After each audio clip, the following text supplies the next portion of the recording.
Hilig ka ba mag-upload ng mga videos and mag-live?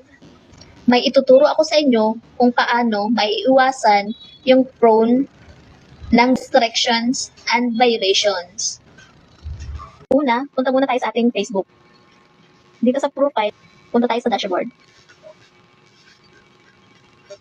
Tapos, dito sa see more, hanapin lang natin yung moderation assist. Dito sa akin, naka-set up na to.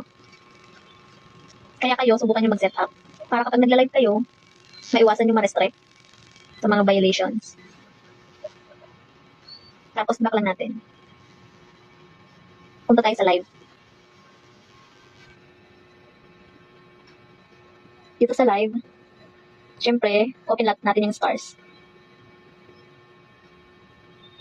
Tapos, dito sa comments settings. Tapos, dito sa slow. Tapos, dito sa block comments with link. Set up nyo lang, guys.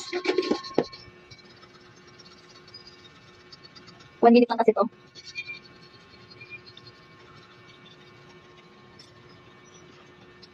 Tapos dito sa advanced settings, kung gusto nyo, yung mga viewers nyo, hindi ma-rewind, yung mga live nyo.